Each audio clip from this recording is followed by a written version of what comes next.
What are your favorite promises that he's kept? Well, he's given us 2 Supreme Court justices. He's about to give us number 3, which is ACB. I believe we're up to over 200 federal judges, which are lifetime appointments. I like that he cut the corporate tax, because just thinking logically for a second, let's think logically when we're talking about corporate tax. If China has a corporate tax of 20 and America has a corporate tax of 30, if you're a business, where are you strategically gonna go? You're probably gonna go to China because it's lower and you can get better business, right? I believe that he's lowered our corporate tax to 15 or something like that. So that's bringing businesses back to America. It's incentivizing businesses to come to our country. And with tariffs. Yeah. And you know what? I'm sorry, but I'm not a free trader. I want to make it very clear, I'm a fair trader. And you can be a free trader all you want, but if other countries are imposing penalties and tariffs on us, and we are not imposing penalties and tariffs back on them, I call that stupidity.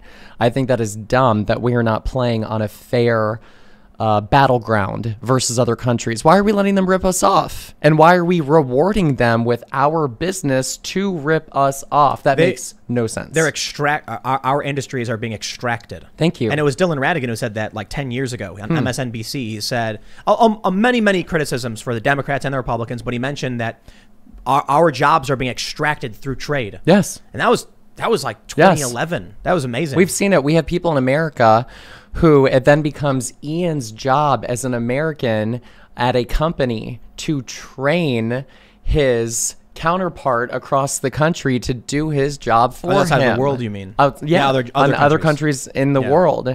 And we've seen that. And, you know, I love that he's securing the border. Illegal immigration is a big issue for me. And I think it plays into Black Lives Matter, because in our country, we have 3.6 million black children living in poverty. We have 4 million Hispanic children living in poverty. And we have 4.2 million white children living in poverty. So how can you in a straight face say to me Black Lives Matter while the Democrat Party is taking care of illegal immigrants over black lives? If you care about black lives, put the black community first. So I'm a big proponent of stopping illegal immigration. I support our police. I support defending, not defunding our police. And, you know, this issue isn't very popular to some because I know it's not necessarily America first, but I think it's important to show President Trump is the only president keeping his promises. Clinton, Bush, Obama, Trump all promised they would move the U.S. Embassy to Jerusalem. And who was the only president in all of those years to keep his promise? President Donald Trump. And what did the media say when he did?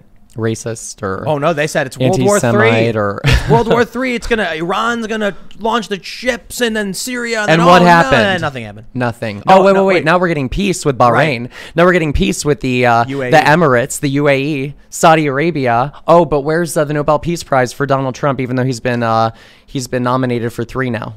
Just FYI. He might get one. I don't think so. They're not going to give him that. No, they'd never. It's not an American that chooses it, so he might. It's not an honor anyway. It has been the fact that President Obama, I think within his first year, received the Nobel Peace. Like first 9 months. That was so crazy. It was so. And meanwhile, he's bombing everybody.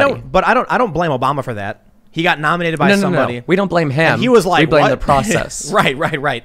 The Pulitzer. If he were honorable, Emmys. You know what I would have done? I would have, as President Obama, I would have said, I'm so humbled and honored by this, but I cannot at this time accept this award. Mm-hmm. And I would like to fulfill my campaign promises to you of peace. And then I will. He could have done it in such a classy way. When he first got into office, he kept saying how much he admired Abraham Lincoln. And he was ready to make some move and get assassinated and change the world. But he didn't have anybody's support. The American people were just like, dude. Hey, like we were talking about, the American people were like, our guy's in, we're done. They walked away. He had no support. And then you know what Obama Then he did? started talking about his favorite guy was Teddy Roosevelt. He had a big Obama. So in 4 years, he realized, I'm not going to do the Lincoln thing. I like Teddy. Yeah, he got in and he was like, you know, I campaigned on ending our Middle Eastern wars, and my first executive order as president is to blow up a bunch of kids. That's what he did.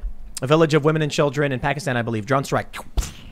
And I remember it was like a month, and I was like, yeah, hope and change. And then I'm like, let's see what's going on. I voted for that. Whoa. And then no one was there. Everyone was gone. And I'm like, where'd everybody go? I kind of feel bad about this, guys. There's nobody left. All the activists were gone. How about the big stories that nobody is talking about? That President Trump is taking on Big Pharma. I mean, that is a giant story. When has a president ever done that? What's he doing? Well, he's trying to lower drug prices so we can be competitive with Canada, for example. And he also gave us the right to try, which was huge for patients that are terminal. Yeah. And giving them the option to try a drug to see if it will save their life. And I can't believe that wasn't already available. Thank you. So you know what this is? Like, let's say you're dying, and the doctor's like, you're going to die in 6 months. Now there's a clinical trial right now for this drug that might kill you too, but you can try it because you're going to die anyway. So normally, there's a ton of experimental treatments. There's a ton of treatments that maybe haven't gone to human trials. Right to try means if I'm going to die anyway, give me that medication. Does that entail psychedelics too? Like mushrooms, things that are... You are wearing a mushroom shirt, but I cannot answer that question. I hear that they're really good for end-of-life patients. Okay. They help people deal with coming to terms with death and stuff. Interesting. What was that movie where like the old dude's doing heroin because he's like, I'm 80 years old, I don't care. Little Miss Sunshine or something, and then he ODs. Oh, that's terrible. I mean, like you're like if you're dying and you're old and Why you're not? in pain, Yeah. you should have the right if you to have chill a chance to save your life. And so these are the stories nobody's talking about, veteran affairs, and making it so you can fire people if they're not doing their job. Why do we not treat our government like a business? I don't get that. If you're not doing your job, get the heck out and let's put in somebody that will. President Trump allowed it so you can fire people within the VA if they're not doing their job. Wow. There's a challenge between how we run businesses and how we run government. The challenge with businesses is that they're, in essence, authoritarian, right? The boss can say, you know what, you're gone, get out for any reason for the most part. We do have a bunch of labor laws, so it's not completely. But the general idea is it's a private company. They can do what they want. Well, government has to have consent of the governed, so you end up, I think, with these bureaucratic systems. I think the main problem is we've been stacking laws upon laws forever. And so now we have this giant ball of sludge it's impossible to move through. I think that's been one of the biggest hurdles for Donald Trump, is that he's used to running this company where he can be like, give me the permits. We're building a golf course right over there. It's going to be great. Everyone's going to love it.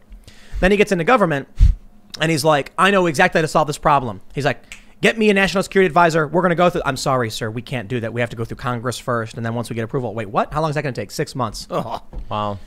Yeah. So one of the challenges with the big pharma thing is, you're right, he's trying, but he's not a king. He can't, he signed these executive orders to lower prices. And now I guess some people I've seen report that insulin prices have dropped quite a bit. Mm-hmm. EpiPens have gone down. But when he goes in these debates, they're like, you can't do that. Executive order can't even change this. You're making it up. And they're arguing he can't lower the prices. Like I guess what Trump did with the executive order, which was within his powers, is I'll open up trade with other countries. So it was like in Canada, they get things super cheap. So he says, fine. We won't buy from the big pharma that's jacking the price up on all these things. We'll get it from Canada. We'll get it from Canada. So that'll force them to lower their prices. Precisely. You know what I love about all this stuff? I know so many people who are saying things like, can you believe Trump was putting, tariffs on products and starting a trade war? And I was like, oh, yeah? Yeah, tell me why you're worried about that. Well, I mean, it's like bad. Like, why is it bad? Well, because there's like a trade deficit. What does that mean? I just like, Trump shouldn't do it. I'm like, oh, you have no idea what you're talking about, okay? So I'll tell you what. I saw this today from Gallup. This is one of the most shocking polls I have seen yet in this cycle. Guess what? Enthusiasm, they say, is very high, right? For Donald Trump, voter enthusiasm is through the roof. I mean, people are saying like, I will crawl through, barefoot through broken glass to vote for Donald Trump. Accurate. Enthusiasm for Joe Biden is non-existent. There's no one going like, Biden. They're mostly just like, I hate Trump. But get this. Gallup says enthusiasm is average. They do not expect high voter turnout. What? Yep. But think about what that means. If Trump supporters are like frothing at the mouth, screaming like, I gotta go vote Trump, and they're like jumping out windows and like superhero landing and then running a million, to go to the voting booth. If the Trump supporters are extremely active, enthusiastic, and ready to vote, but voter turnout's expected to be the same, that sounds like Trump's gonna win. In a landslide. Maybe. So check. That's what it sounds What, you like. don't think so? We're gonna have historically high voter turnout. That's but not that what Gallup actually said. helps President Trump. I'm telling you right now, we're going to have historically high voter turnout. And we've seen it already in the amount of ballots that have already been returned in Florida, the early voting going on in Virginia, the amount of voter registrations that are going on. It's going to be historically high, but that helps Donald Trump. Why does that help Trump? We're seeing new voters, new people that have never voted in 56 years. I get messages like that all the time. Scott, I'm in Tennessee. I'm 56 years old. I've never voted. Will you help me register to vote? Yes, I will.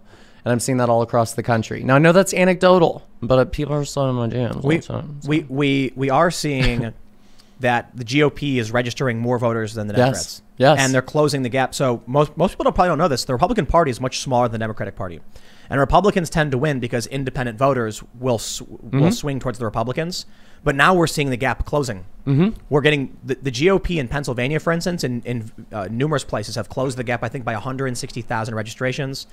And according to Axios, it's not necessarily because of new voters. You know what's happening?